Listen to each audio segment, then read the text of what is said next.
हरे कृष्णा, राधे राधे। आप सभी भक्तों का दिन शुभ और मंगलमय हो। आप सभी का हमारे चैनल में स्वागत है। भक्तों, आज हम सुनेंगे श्रीमद् भागवत की श्रेष्ठ कहानियाँ। यह धर्माचरण और भगवत भक्ति की पवित्र कथाएं हैं। इनके श्रवण मात्र से ही जीवन धन्य हो जाता। तो भक्तों, आप प्रतिदिन हमारे चैनल पर नई नई कथाओं का श्रवण करने के लिए हमारे चैनल को सब्सक्राइब जरूर करें। और अगर आपको हमारी वीडियो पसंद आए तो लाइक करें, शेयर करें और कमेंट में विष्णु भगवान की जय अवश्य लिखें। और इस श्रीमद् भागवत की श्रेष्ठ कहानियों का प्रथम अध्याय श्रवण अवश्य करें। किसी समय दक्षिण दिशा में तुंगभद्रा नदी के किनारे स्थित एक नगर में आत्मदेव नाम का एक धर्मनिष्ठ ब्राह्मण रहता था। उसकी पत्नी का नाम था धुंधली। ब्राह्मण जितना विनम्र और सदाचारी था, उसकी पत्नी उतनी ही दुष्ट स्वभाव की थी। वह बेहद ईर्ष्यालु और कर्कशा थी, हमेशा अपने पति की अवज्ञा करती थी। उसका एक कारण शायद यह भी था कि अधेड़ अवस्था हो जाने पर भी उसे कोई संतान नहीं हुई थी। एक दिन दोनों के बीच बहुत झगड़ा हुआ, जिसके कारण आत्मदेव दुखी मन से अपना जीवन समाप्त करने के इरादे से घर से निकलकर वन की ओर चल पड़ा। उसके मन में अनेक प्रकार के कुविचार उठ रहे थे। वह सोच रहा था कि मैंने कितना जप तप किया, कितने तीर्थों की काट छाने, किंतु कुछ भी तो नहीं मिला। मेरे मन की मुराद पूरी न हुई। अब मैं जीकर क्या करूंगा। समाज और स्वयं अपनी पत्नी के संतान उत्पन्न न हो पाने से उलाहने सुन सुनकर मेरा कलेजा फटा जा रहा। ऐसे जीवन को धिक्कार है। अब तो मेरा मर जाना ही श्रेयस्कर है। यह विचार कर ब्राह्मण जंगल में एक विशाल सरोवर के पास पहुंचा। उसका इरादा हुआ कि इसी सरोवर के गहरे जल में कूदकर अपनी जिंदगी समाप्त कर ले।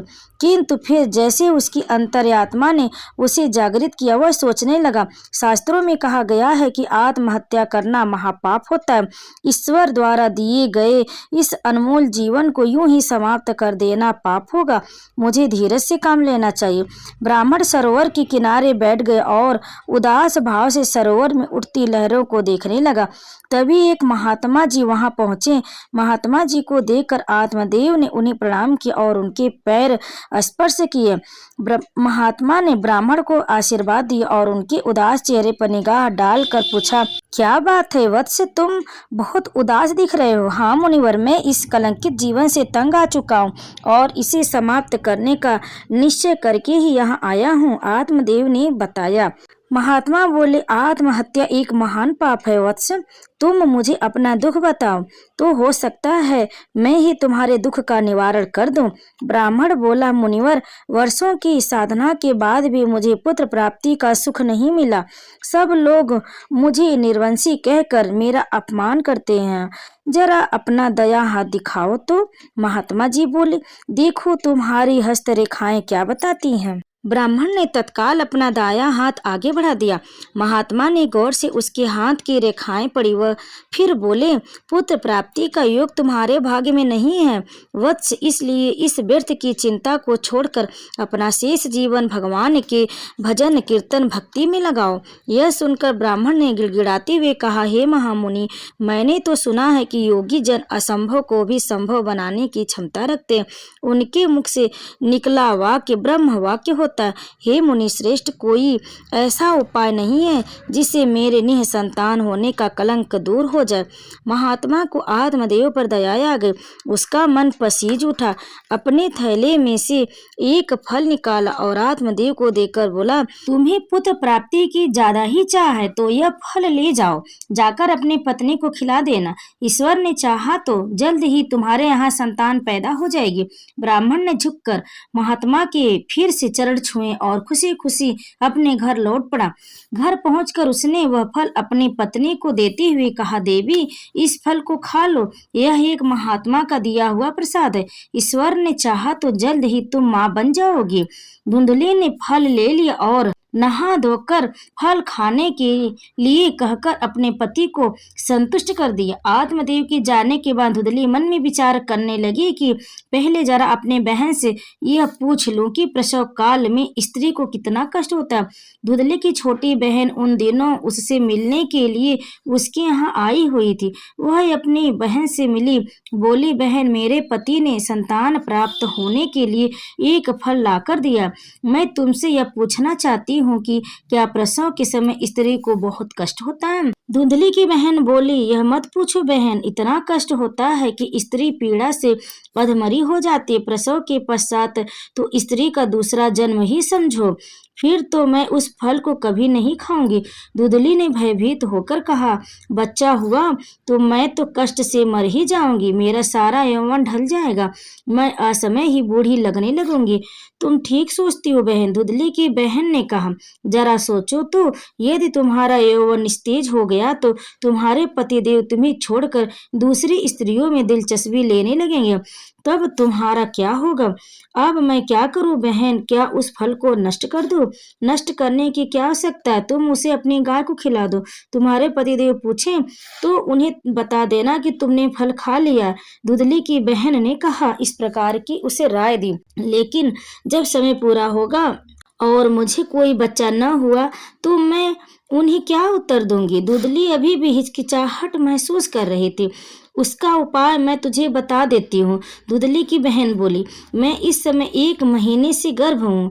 जब मेरे गर्भ से शिशु जन्म लेगा तो मैं उस बच्चे को तुम्हें दे दूंगी, और यदि इस दौरान मेरे पति ने मेरी सामान्य पेट को देखकर शंका जताई तो?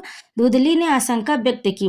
तुम अपने पेट पर पट्टियां और रुई आदि बांधकर उसे मोटा होने का दिखावा करती रहो। धुंधली की बहन ने इसका भी समाधान सुझाया। उचित समय पर जब मेरा बच्चा हो जाएगा तो उसे लेकर प्रचारित कर देना कि यह बच्चा मेरे पेट से ही पैदा हुआ।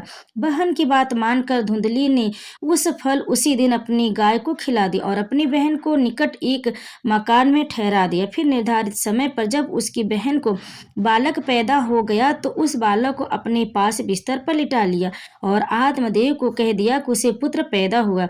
पुत्र प्राप्ति का समाचार सुनकर ब्राह्मण बहुत खुश हुआ।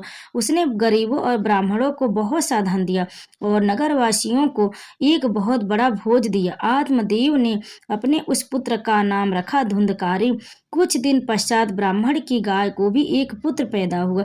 उस बालक की विशेषता यह थी कि उसके कान तो गाय जैसे थे, शेष सारा शरीर मानव जैसा था।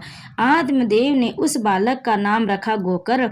आत्मदेव अपने पुत्र की भांति उस बालक की परवरिश भी करने लगा। धुंधली की बहन आत्मदेव की अनुपस्थिति में चोरी छिपे उसके घर आती और धुंधकारी को अपना दूध पिला जाती। धुंधकारी ज्यों ज्यों बड़ा होता गया उसकी आदतें बिगड़ती चली गई। माँ के लाड प्यार में पलकर वह दिनों दिन दृढ़ और जिद्दी होता चला गया। कभी किसी बच्चे को पीट देता तो किसी के पशुओं को खो लाता। पड़ोसी शिकायत करने पहुंचते तो धुंधली उनके नुकसान की भरपाई कर देती। दूसरी ओर गोकर नियमित रूप से पाठशाला जाता और खूब मन लगाकर पढ़ता। उसके गुरुजन उससे प्रसन्न रहते थे। घर लौटकर वह आत्मदेव की भी पूरी सेवा करता था। धुंधली उसे अकारण ही डांटती रहती थी, किंतु वह हंसकर उसकी हर बात को बर्दाश्त कर लेता था। फिर एक दिन वह भी आया जब धुंधकारी एक चोर और उठाई गिर बन गया। घर की चीजें बेच बेच कर वह वेश्याओं के कोठे पर जाने लगा और एक दिन तो हद ही हो गई। माँ के धन न देने पर उसने धुंधली को इतना पीटा कि उसकी मृत्यु ही हो गई। उसी समय शाम गोकर्ण और आत्मदेव ने आपस में विचार विमर्श किया। पुत्र गोकर्ण, अब इस घर में मेरा मन उचाट हो गया। मैं बाकी समय वन में जाकर भगवान भजन में लगाना चाहता हूँ। अपने मन को मैं भी किसी तीर्थ में जाकर अपना मन शुद्ध करना चाहता हूँ। किसी सद्गुरु की शरण में जाकर उनसे ब्रह्म ज्ञान प्राप्त करूंगा। मार्ग में आपको वन में ही छोड़ता जाऊंगा। गोकर्ण अपने पिता को वन में छोड़कर काशी की ओर निकल गया।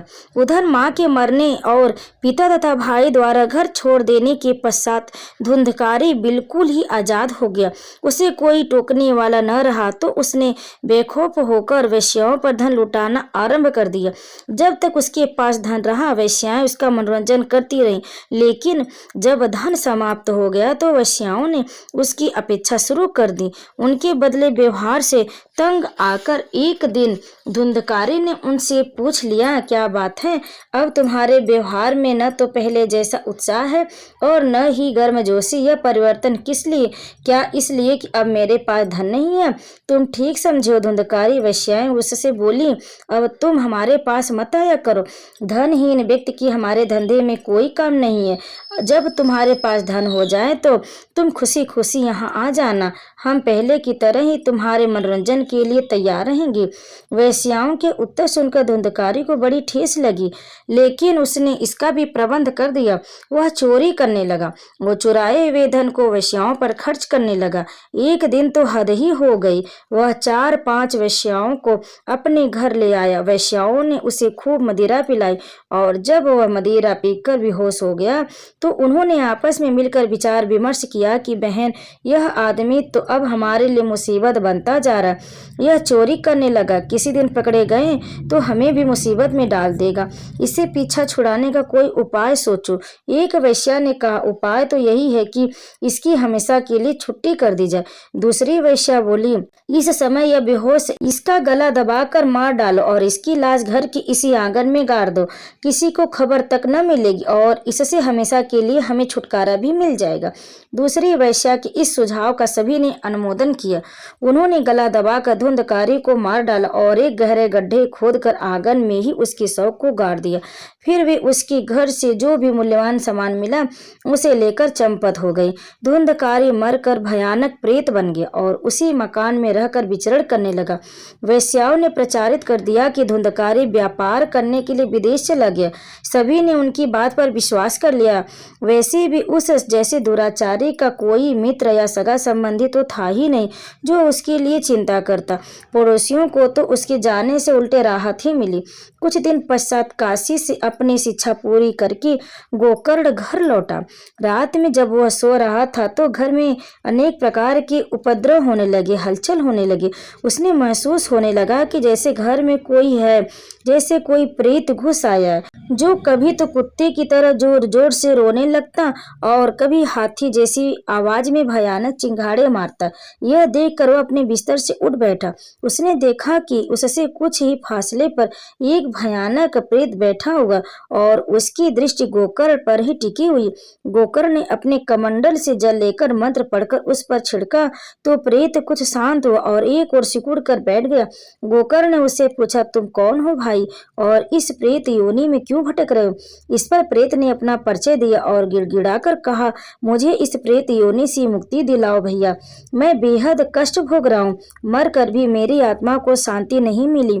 मैं अब और ज्यादा कष्ट सहन नहीं कर सकता। यह सुनकर गोकर्ण ने उसे आश्वासन दिया। कहा, अब तुम्हें चिंतित होने की आवश्यकता नहीं है भैया। मैं कल ही गया चला जाऊंगा। वहां तुम्हारा पिंडदान कर दूंगा, जिससे तुम्हें प्रेत योनि से मुक्ति मिल जाएगी। अगले ही दिन गोकर्ण गया के लिए रवाना हो गया।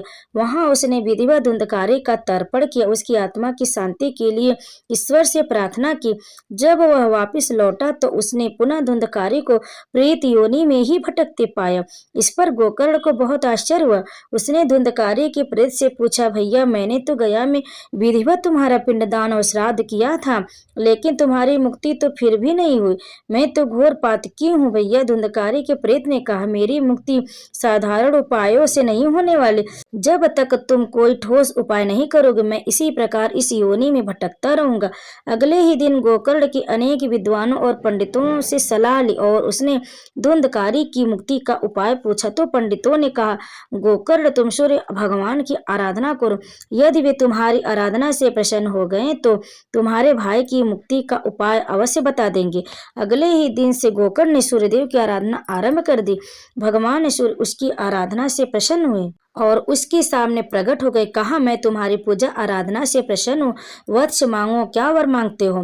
हे देव, यदि आप प्रसन्न हैं तो मेरे भाई की मुक्ति का उपाय बता दीजिए। उसका कष्ट मुझसे सहन नहीं हो पा रहा। गोकर्ण ने विनीत स्वर में सूर्य भगवान से कहा, उसका तो एक ही उपाय है। सूर्यदेव बोले, यदि कोई सद्विचारों वाला प्रभु भक्त 1 हफ्ते तक तुम्हारे भाई की प्रेत को श्रीमद् भागवत की कथा सुनाए और वह शांत होकर कथा का श्रवण कर ले तो उसे प्रेत योनि की मुक्ति मिल जाएगी।